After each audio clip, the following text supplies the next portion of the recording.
Hi, everybody. Today's December 2023, while it lasts. And I'm honored today to have Professor Martin Kulldorff with me. Professor Martin, what would you say has been the most interesting aspect of your last few years? And tell us a little bit about yourself and your background. Well, if we put my kids aside, which are always the most interesting thing in one's life, this pandemic has obviously been something I didn't expect, and it has been both frustrating and interesting to, as a biostatistician and an infectious disease immunologist, to deal with the nonsense that has gone on during these last 4 years. So people may know you in regard to the Great Barrington Declaration. What was the genesis of that? From my understanding, Suchitra Gupta, Dr. Jay Bhattacharya, and you. How did you get together? Why Great Barrington? What was the force that put you together? What were you combating? Well, at the beginning of the pandemic in the winter of 2020, there were many of us who tried to speak up to point out that this disease, COVID, was very age dependent. So while anybody can get it, there's more than 1,000-fold difference in the risk of mortality. So what we had to do was to protect the old while letting children and young adults live fairly normal lives. And it was frustrating seeing these lockdowns, which sort of went against the principles of public health. So I tried to write things. I was not successful in the US. In Sweden, I was able to publish my thoughts in the major daily newspapers. And others were frustrated as well. So we thought that it would be nice to get together some scientists and some journalists to sort of educate journalists about the pandemic from a more scientific point of view. So we had a few journalists come to Great Barrington together with me and Dr. Jay Bhattacharya from Stanford and Dr. Suchitra Gupta from Oxford. And while we were there anyhow, we decided to write a declaration, like a one-page document arguing for focused protection instead of lockdowns. We had to do more to protect older people, and we should let kids go back to school, etc. And that was nothing novel in it. This thing that we had been trying to say for a long time, and others as well. But when there was only one person, that could sort of be dismissed, or when there were people who were not epidemiologists who said something. So the fact that there were three of us, and the fact that we all work on infectious disease immunology, and the fact that we all from reasonably respectable universities, Stanford, Harvard, and Oxford, made it impossible for people to ignore it. And therefore, there was an enormous backlash from the media and politicians, both in the US and UK especially. And but the good thing was that even when the newspapers wrote about it negatively, they would include a link to the declaration. And people are not stupid, so they would click on that and read what we had to say. And a lot of people agree with us, and we got almost 1 million people to sign the declaration, including tens of thousands of scientists and medical health professionals. Well, thank you for that. First of all, what was the fact data or the accumulation of facts that led you to your thoughts there? I kind of feel as if there was, there are two separate strands of history that were occurring simultaneously. That which was being promoted by the public health establishment, as it were, and that which was out in front of the world. How did you come to your thoughts about this? What information, what data were you looking at, and who was accumulating it? So in the early 2020, when COVID reached northern Italy and Iran, which was the two places outside of China where it sort of hit the hardest early on, it was obvious to me, and it should, I think to most infectious disease biologists, that this was going to be a worldwide pandemic that was impossible to stop. It would reach every part of the world. So obviously, I got nervous, like most people, and I would say I was afraid for maybe 10, 20 minutes. Because I quickly looked up at the data from Wuhan, where they had the mortality, who had died. And at that point, there was a few dozen. And they listed the age, and it was mostly older people who died. A few middle-aged, but mostly older people. So I did, as a scientist, I did some back of the envelope calculations, and I quickly concluded that while everybody could be infected, and presumably in Wuhan there was pretty even infection by most age groups, there was more than 1,000-fold difference in mortality between the old and the young. So it was obvious then that we needed to protect older people as well as possible, while we should let younger adults sort of keep society going so that we don't get all the negative effects of lockdowns in terms of other public health, mental health, cancer, cardiovascular disease, diabetes, and so on. Because one of the principles of public health is you cannot only focus on one single disease, you have to look at public health as a whole. So it was obvious at that time that we should do focused protection. And instead, one country after the other decided to completely lock down society, basically, and sort of trying to reach zero COVID, to eradicate the disease, which was a futile attempt that was very, very costly. So it was completely unrealistic. And unfortunately, a lot of the driving force were lab scientists who knew very little about infectious disease technology and how it sort of transmits the dynamic of disease transmission. People like Anthony Fauci, for example. So that's interesting. What is? Do you think Dr. Fauci had a reasonable perspective or history in his own training to inveigh on pandemics? And mind you, there are a few different Dr. Faucis. There's, say, early phase Dr. Fauci, mid-career Dr. Fauci, and then recent Dr. Fauci. Do those Dr. Faucis always agree with each other? If you follow me, I mean, obviously this is counterfactual. They're the same person, but at different times. I have a recent article in Brownstone on Dr. Fauci, so I'm not a Fauciologist, but I think I know more than many people about this. What do you think was he the proper person to be advising Dr. Trump? Did he have a reasonable assessment of what was transpiring either in Wuhan and or worldwide? And did he follow the epidemiology and the science? So in infectious diseases, there are different areas of expertise. So he's an expert on virology.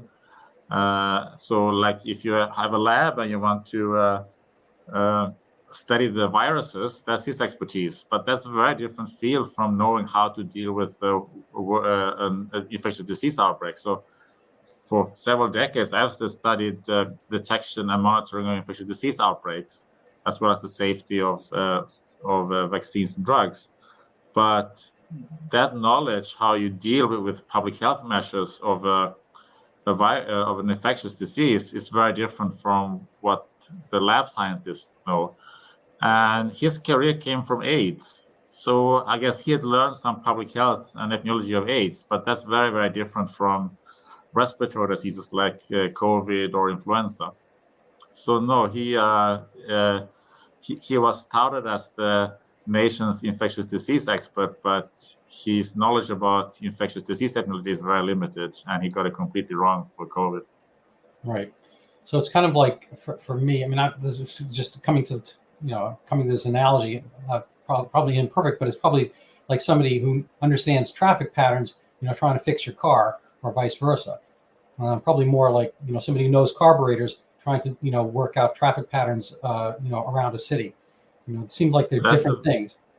That's a very good comparison. I haven't thought of that, but yeah. So basically, Fauci is like the car mechanic of viruses, who understands very little about how cars move around in the city or in the country. Yeah, they're different things, and I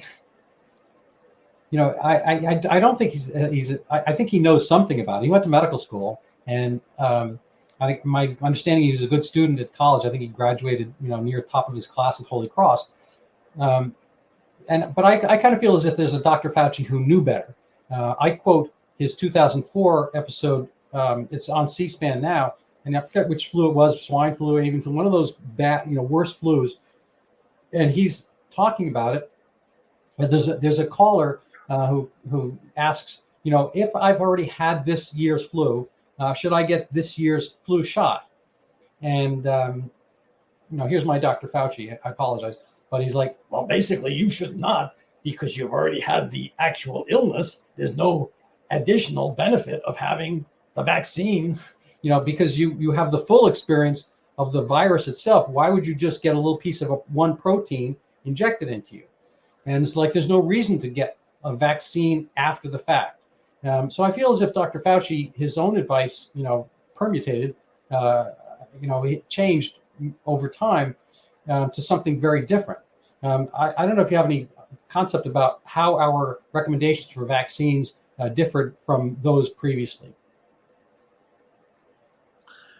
Well, it's correct. I mean, vaccines is sort of is a way to imitate having had a disease. So we've known about natural immunity, that if you've had a disease, you have protection against future infections. We've known about that since the Athenian plague in 430 BC. So this is old knowledge, but the same age as we've known that the Earth is round rather than flat. So it's sort of amazing that during the pandemic, suddenly people are arguing that you should have vaccine even if you've had COVID. I'm a huge fan of vaccines, but I haven't had a measles vaccine, even though I'm a huge fan of it. And the reason is I had measles before the vaccine was available to me as a child. So this idea that you should vaccinate people who had already had COVID and recovered, who had natural immunity, is absurd, and it goes against 2,500 years of medical knowledge. And of course, maybe COVID could be different, but we knew also from the very early on in the pandemic, if you've had COVID early on, then you would either not have it again soon, or eventually you will get it, but then it will be milder. So it wouldn't be a serious threat. And that's exactly how the other coronaviruses that we live with, there's 4 others that have been circulating for at least a century, that we get exposed as a child when this is not a serious disease, and then we are re-exposed, and we might have a cold now and then when re-exposed to these things. So now, if you there's a very illogical thing here to force and to mandate people who had COVID to take it, because if you think the vaccine works, which I think it does in 2020 for older people who hadn't had COVID before, then if you vaccinate people who either have COVID, then when there was a shortage of the vaccine, you're preventing people who actually can benefit from this vaccine to get it. So these vaccine mandates forcing people who had COVID sort of prevented people who needed the vaccine from getting it. So you had mandates on students, for example, and young adults who've had COVID. So they were even at minimal risk even when before having had COVID, and now they all had protection. And then you had retired people who, like my neighbor who was 87 at the time, who didn't get it because who hadn't gotten it yet. So this forceful mandate, I think that was one of the big mistakes of the pandemic, to institute COVID vaccine mandates. I agree. I was interested in what you said about measles. When I was a kid, I'm probably similar vintage to your childhood. We had chickenpox parties and we had measles parties, and so the mothers would, get us together, and I don't know, we'd hang out because one kid had come down with either of the, rubella or roseola, and we were sick. We were all out of school pretty much simultaneously, and that was that. I never experienced measles again. Full immunity by virtue of having had the illness, and you're not really going to get that sick.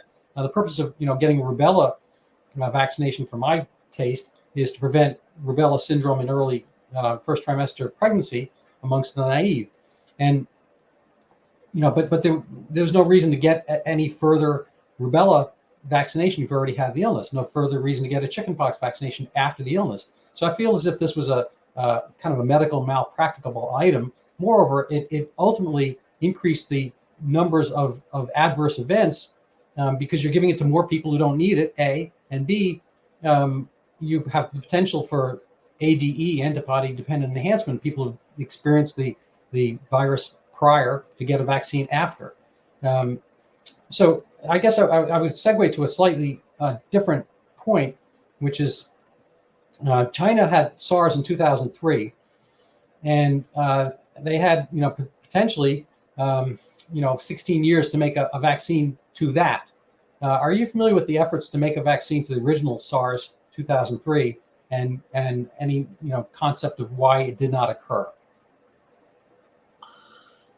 I am a little bit familiar with it, but vaccine development is not my area of expertise. My area of expertise is, in terms of vaccines, is evaluating the safety of vaccines after it has been approved. But I know there were some attempts to do it, and I think there were some problems with it, but I don't know the details of it. So there are other people who know that much better than I do. Fair enough. So maybe would you speak to your own aspect of vaccine safety, and how does the COVID vaccine, to the original ancestral SARS-CoV-2 vaccine that was trotted out late 2020, how does that compare in safety profile to other vaccines historically? Let's say flu shot year by year, and did the adverse level change with its continued usage? So there's two types of vaccine adverse reactions. One is sort of mild reactions, often soon after vaccinations, like having a fever or a rash or some kind of muscle pain. And for COVID, that was more common than a typical vaccine. And it was more after the second dose than after the first dose. But most vaccines have some of these sort of mild adverse reactions. What's more concerning are serious adverse reactions. And we now know that for the mRNA vaccines for COVID, there is an excess risk of myocarditis, which is an inflammation of the heart, and it's especially pronounced in young men. So that's a serious adverse reaction.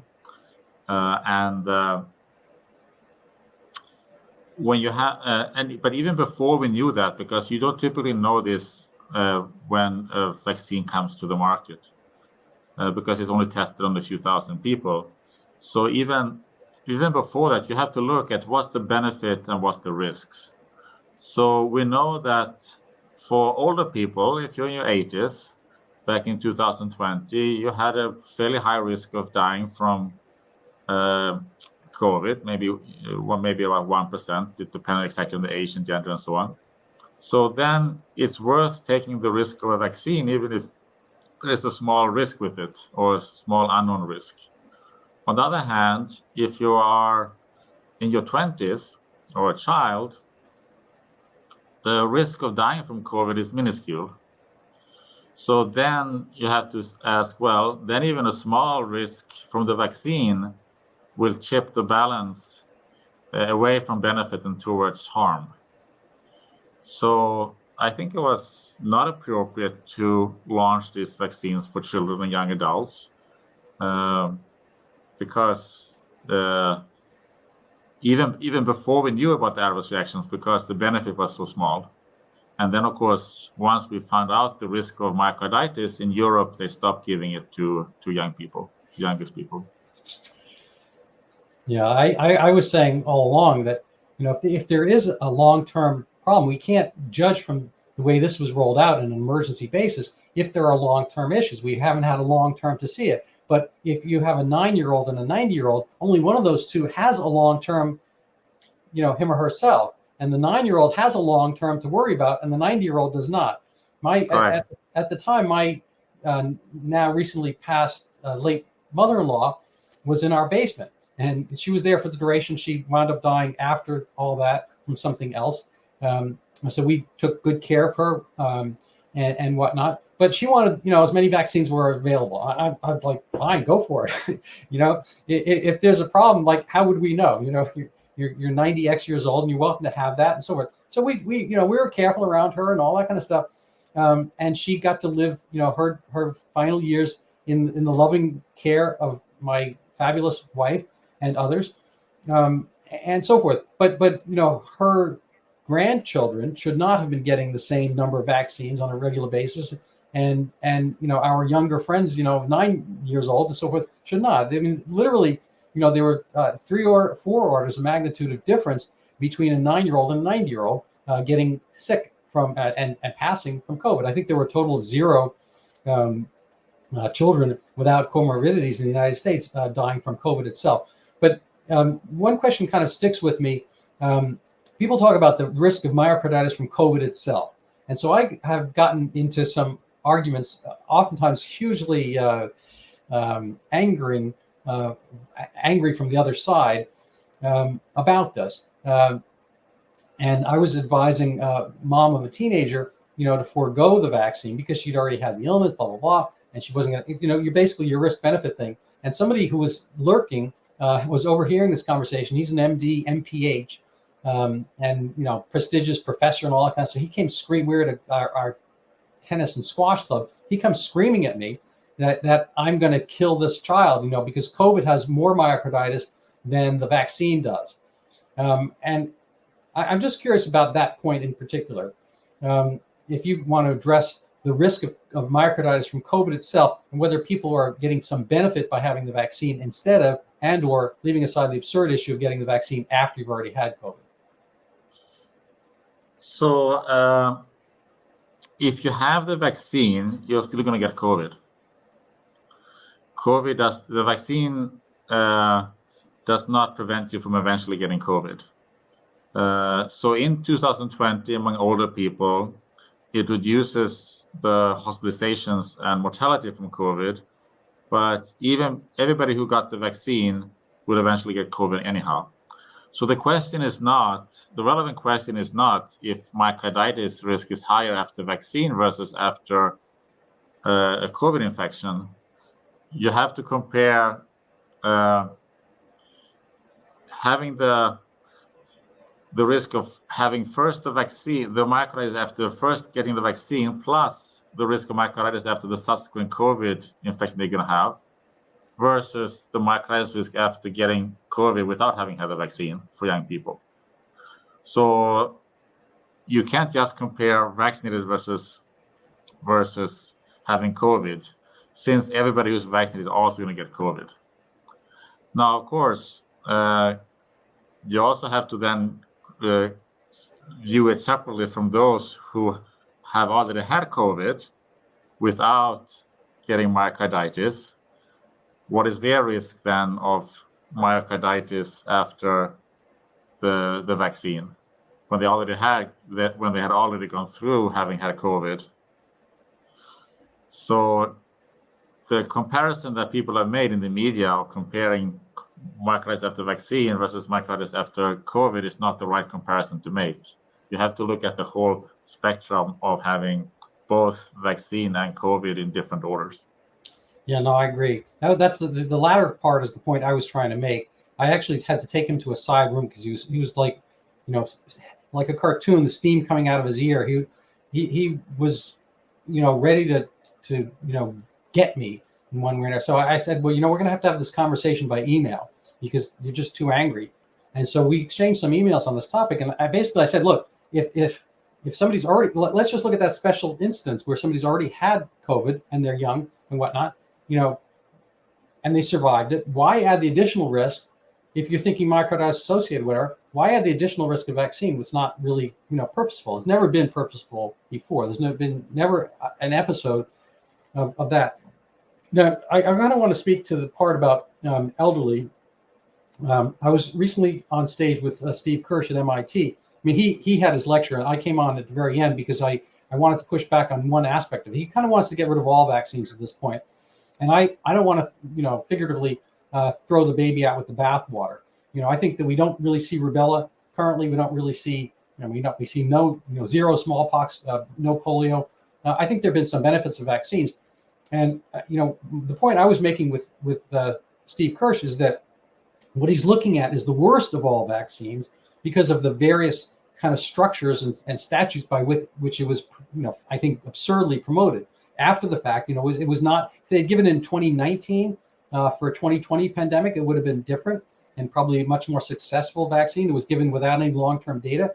It was a different modality as an mRNA vaccine versus all the other prior, adenovirus carrier, whatever. It was given to people who already had the illness. It was given to people who had no risk from the problem, so forth. So he's looking at a vaccine that would inherently have huge numbers or much larger numbers of adverse events. And to look at that and then brand vaccines as a whole bad, I think is a mistake. I think, public health has kind of shot itself in the foot, no pun intended, by doing this. But just to kind of speak to the elderly part, who should have, in your view, who should have gotten the vaccine and to what point in time should it have been given? Well, I think in 2020, when late 2020 and early 2021, the vaccines were approved in very late 2020. So let's say in 2021, I think that older people benefited from the vaccine. It didn't prevent them from getting COVID. It didn't, but it did reduce mortality and hospitalization. But I don't think it was bad public health policy to vaccinate people who had a hard COVID because they didn't need it. So there was no benefit to them, but it took away vaccines that could have been used for people who actually needed it, both older people, both older Americans and people around the world. So in that sense, I think it's clear. What's less clear is the boosters. I don't think young people or young adults should have boosters now. But the problem is we don't have good data on what boosters do for older people because there hasn't been proper randomized trials to evaluate that.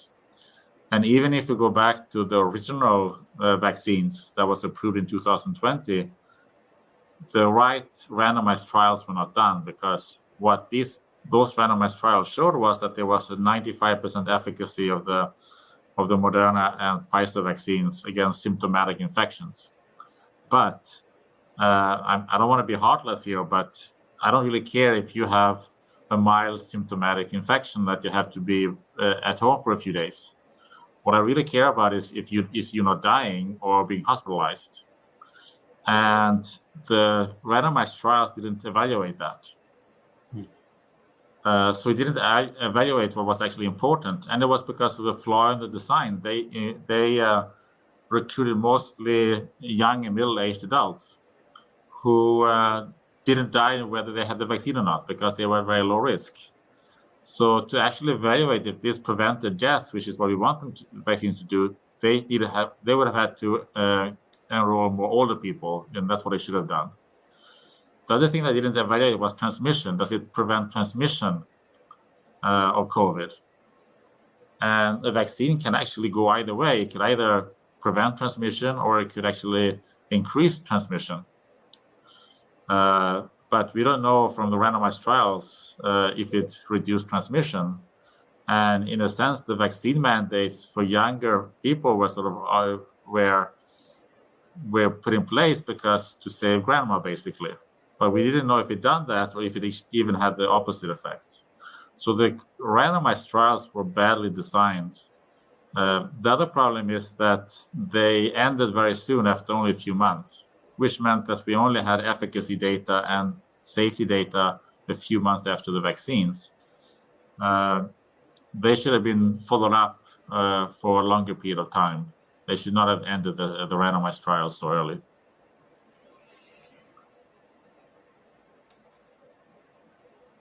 So there's a lot there. I have, as you were mentioning the booster, my own feeling is that the booster is a misnomer. I think it's not a booster.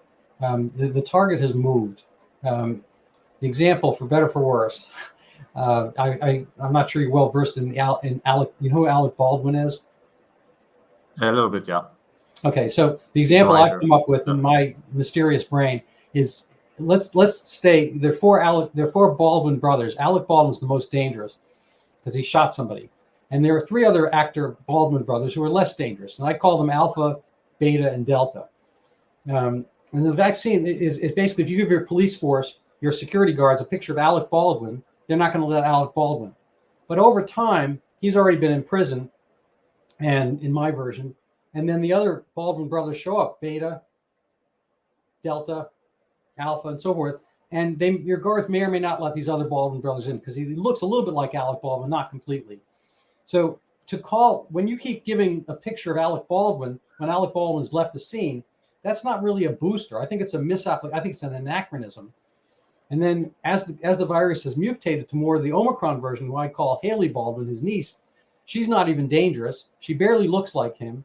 And it's a misnomer to call this a booster. I see it as kind of just in my own conspiratorial mind, kind of a regulatory capture, a way of kind of, generating more Moderna shots and so forth, or getting rid of the inventory.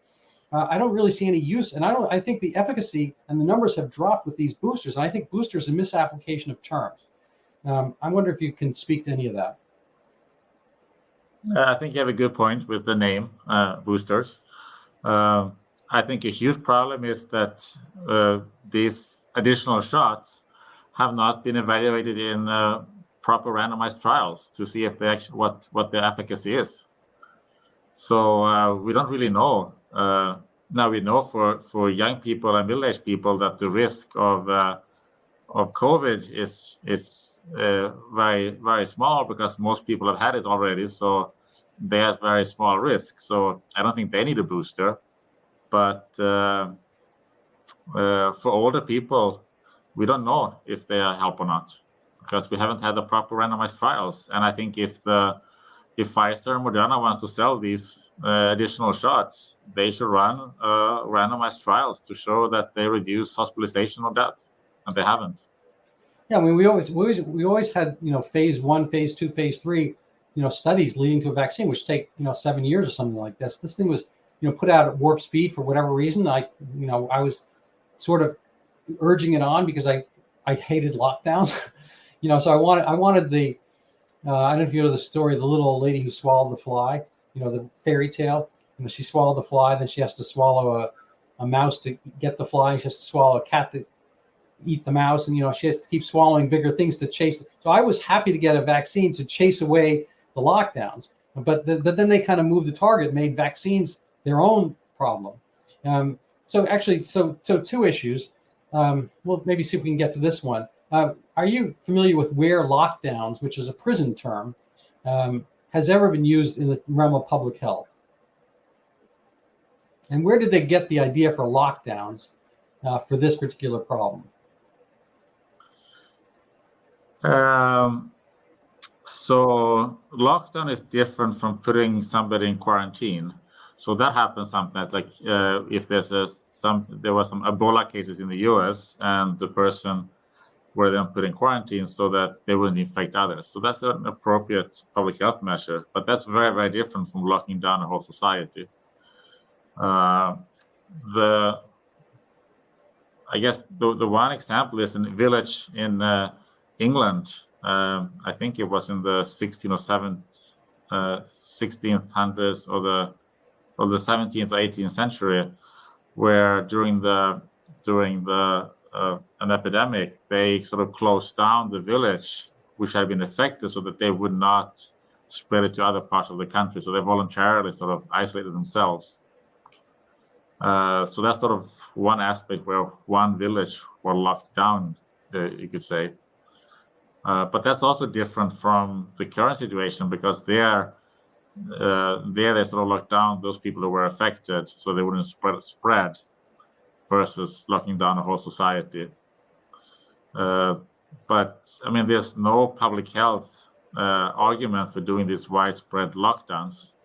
It goes against the principles of public health. And if you look at the pandemic plans that most Western countries have prepared before anybody knew about COVID, they don't have lockdowns. They basically say you protect the people who need to be protected, and then you try to avoid panic so that society can continue to function. Now, we tend to see COVID because in places where we live, and so, but in the tropics, was COVID an issue, and should the money and effort have been spent in trying to promote a lot of the, say, European, North American, Japanese, Chinese, whatever, ethos towards lockdowns, vaccines, and whatnot, and were other public health measures neglected, and malaria, HIV, tuberculosis, all that kind of stuff? Was this the proper allocation of funds towards a vaccine, and does that get replicated over time? So the lockdowns were a disaster in the developing world, in Africa, South Asia, Latin America, where a lot of people live day to day from poor people live day to day from what they sell at the market. And when these markets closed, people were starving because of it. So lockdowns were enormous disaster in these countries.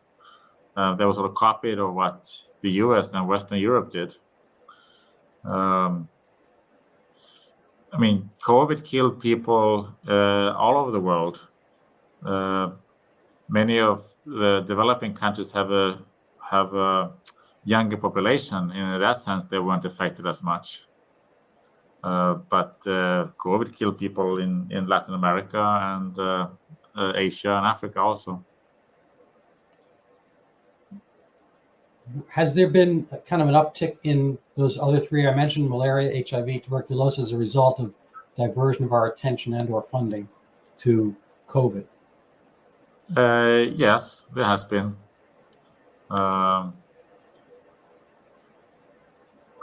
Pretty much every other aspect of health deteriorated because of these lockdowns. There were less cancer screening and cancer treatments.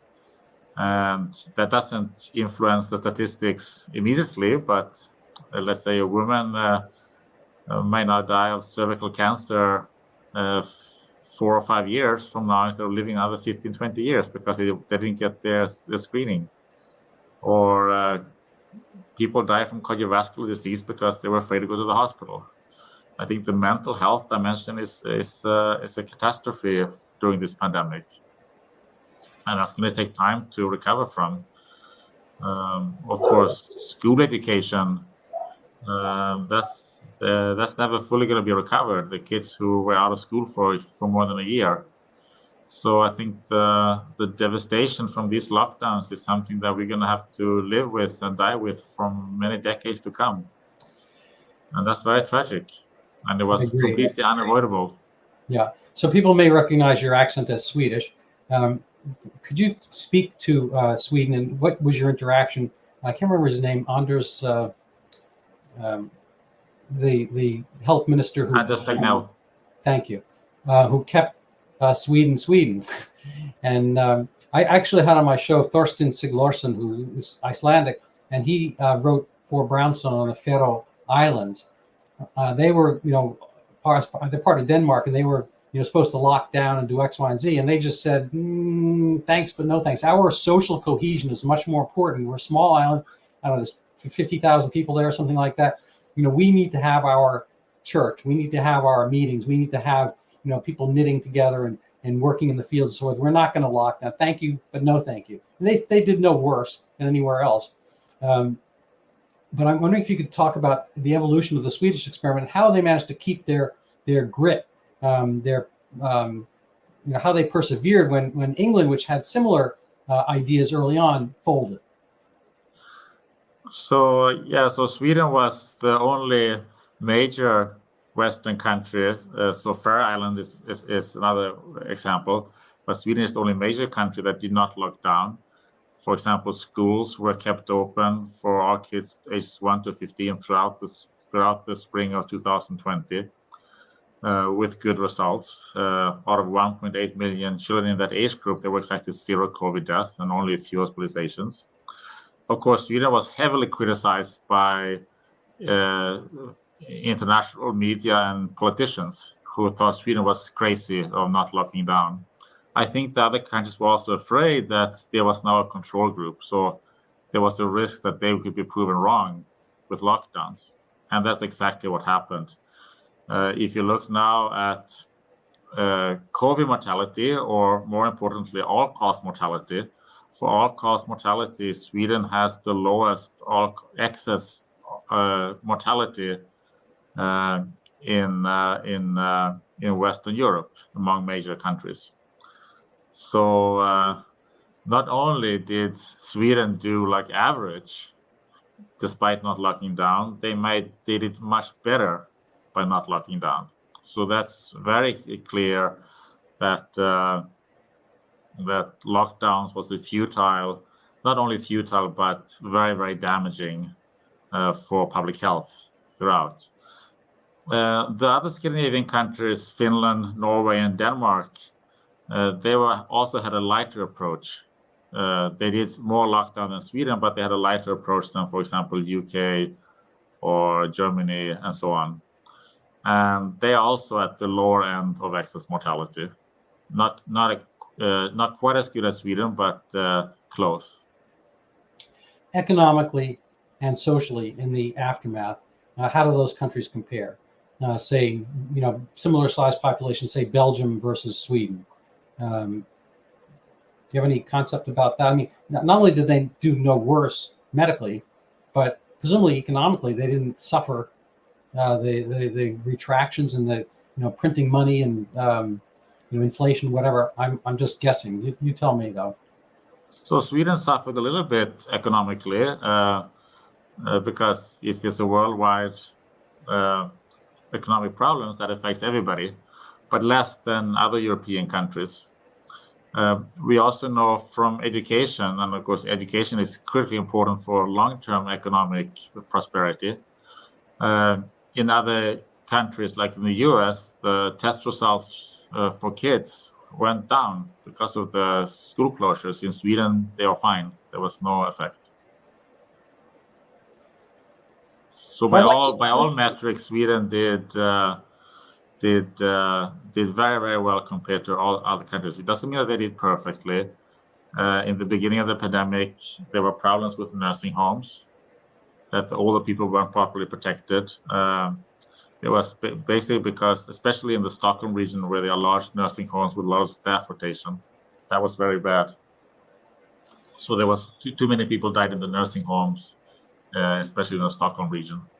I agree. So it wasn't perfect, but compared to other countries, Sweden did a lot better. Yeah, that's like the old joke about the two data analysts who, one says to the other, says, "Hey, how you doing?" He says, "Compared to what?" Anyway, so I would kind of like to segue towards academic freedom, shaming, all this kind of stuff. How did you do after the Great Barrington Declaration?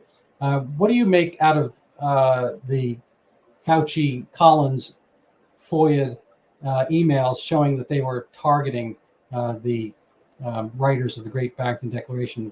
What were the ramifications? What did you experience, and what is payback?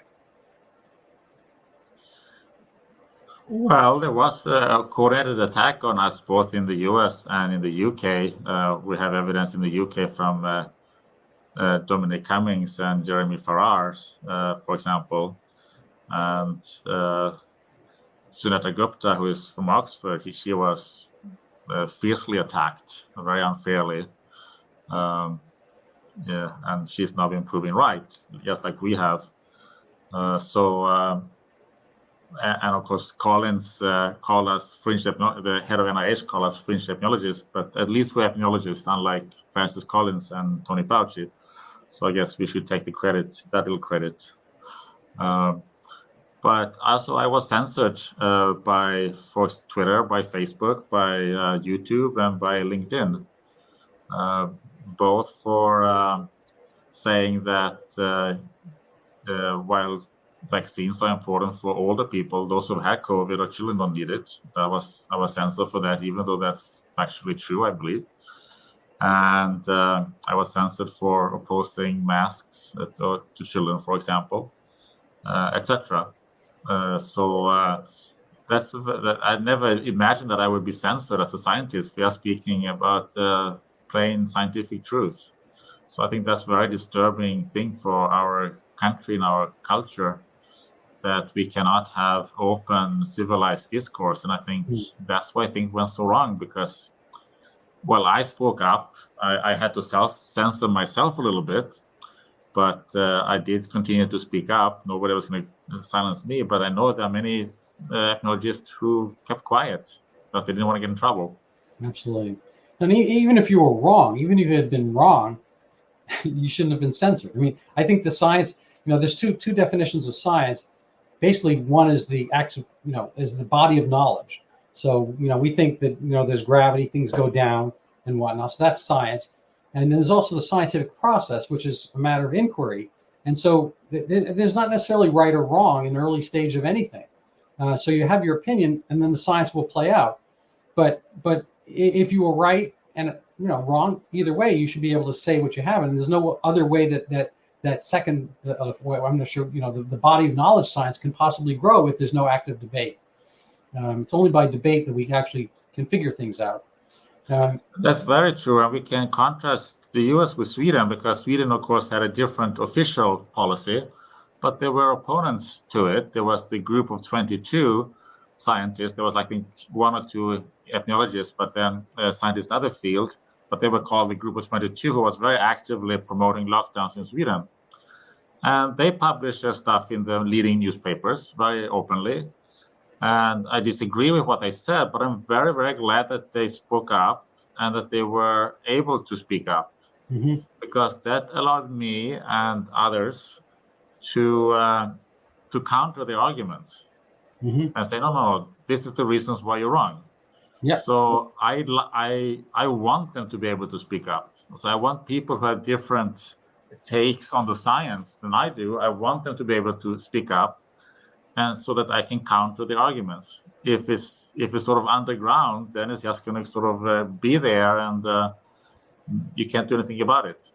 So you have to have that open debate, and then people can listen to both sides and they can make conclusions. Because if people get various takes on something, they are smart enough to sort of figure out what's the logic. If I say that, well, we shouldn't just think about COVID, we have to think about other aspects of public health, like cancer and cardiovascular disease and mental health. People understand that, yeah, that makes sense. We can't just focus on COVID. We have to make sure we don't suffer from these other health things. So let me ask you, people are not stupid if they get a variety of information. I understand and agree. On a personal, professional basis, I don't know if you read Harry Potter, but my kids were in that phase when they were kids. Books came out, and there's the sorting hat, and it figures out which college you're going to go into. Ravensclaw, I forget, Slytherin, whatever. Did you find a sorting out, like a sorting hat of your friends and colleagues? Did you lose friendships? Did you find did you feel isolated? How did that work out on a personal basis? And where do you get the strength to kind of keep to your word, knowing you're telling the truth? I haven't lost, I think, any friendships. I think there were some colleagues who stopped following me on Twitter, which is fine, or stopped talking to me, but they were not close colleagues. So everybody who I worked with, sort of in my research, I'm still in good terms with, and many of them agree with me. Some thought, maybe didn't quite know which way because it wasn't their area of expertise. Also, personal friends, I didn't lose anybody. So that wasn't a problem for me. In terms of strength, you need other people. So, of course, I got strength from Jay Bhattacharya, from Sridhar Gupta, from Scott Atlas, and others who I collaborated with. And we talked a lot. So sort of comparing notes and what our thoughts was on things. So that was, of course, very critical to have that support. And I obviously knew about but I had never met neither Jay nor Sunetra before this pandemic. So you're working with, I believe, at least Jay at Hillsdale on a process. Can you tell us a little bit about what? I think what is it? Academic and scientific freedom. Can you tell me what it's called and what's your thrust there? It's the Academy for Science and Freedom, and the reason is that science and academia cannot thrive without academic freedom, without a free and polite exchange of ideas. If science becomes dogmatic, science will die. So, and that's happened before in history. And if that happens, I think that's very detrimental for society, because science is important for society and open debate is important for science. So our goal is to promote open exchange of ideas, both through workshops and meetings, but also through publications and writing white papers on how we want the scientific community to reform, because I think we need reform within academia, both in terms of publications, in terms of grant funding, in terms of promotions, and so on. There is too much centralization, right?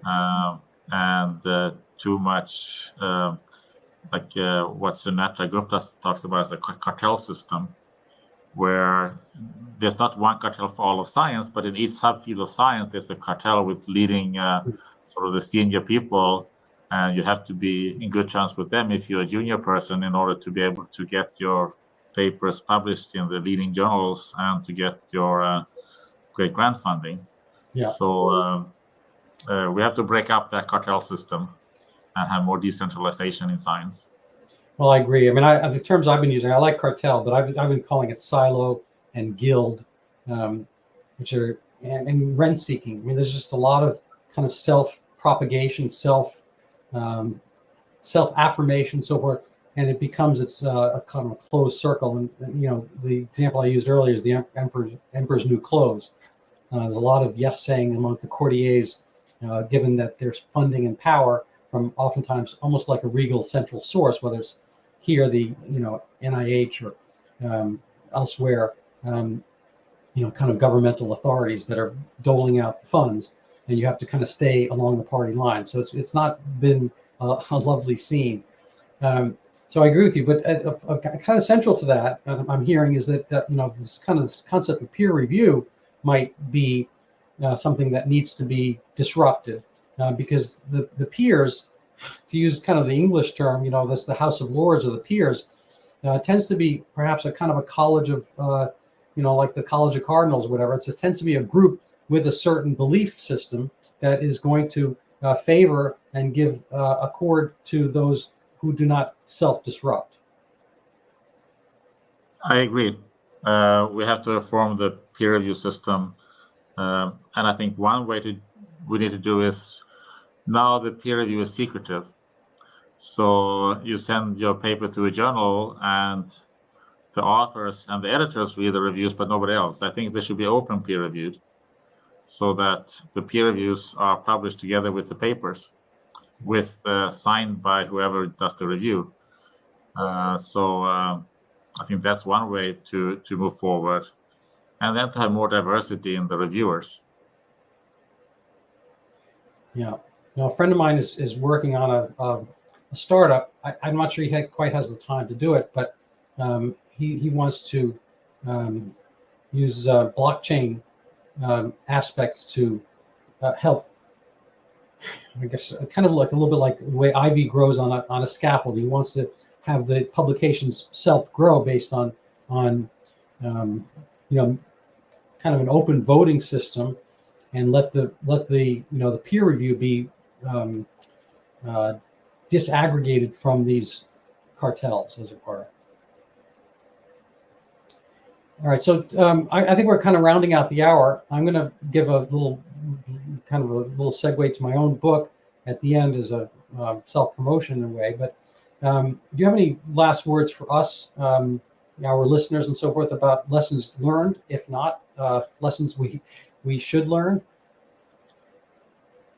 Well, we should never do a lockdown again. And I think we have to get to the bottom of the history of the failures, because otherwise we'll do the same mistakes again. And we have to have open academic freedom and open discussions about scientific topics. I mean, other topics as well, if we want to survive as a prosperous society. Thank you. So we might have a mini discussion on this topic here, but here's my book, Overturning Zika. If people want to help support the podcast, they can go buy my book. It's even better if they read it after they buy it. But this has been a real silence topic from science. Silence. Zika came and went, and the physicist Richard Feynman said, if you have a hypothesis and it never gets duplicated, it is not science. It's just a failed hypothesis. And Zika microcephaly came once, and never again. I believe that Zika is an actual virus. It's a dengue virus. There's 4 dengues that are named 1, 2, 3, 4, and Zika is probably the 5th non-human version of dengue. Never caused any human illnesses either. Dengue causes breakbone fever, but Zika caused no human illness, and dengue had never caused any microcephaly or any other congenital problems. None of the flaviviruses had ever caused a single congenital problem. So all of a sudden, hepatitis C is one of them, and never, it's enormously numerous. And so there have been never any congenital problems with flaviviruses. All of a sudden, Zika, which had never appeared it never appeared in the Americas at all, and there were no Zika tests on Earth because it never caused any human illness.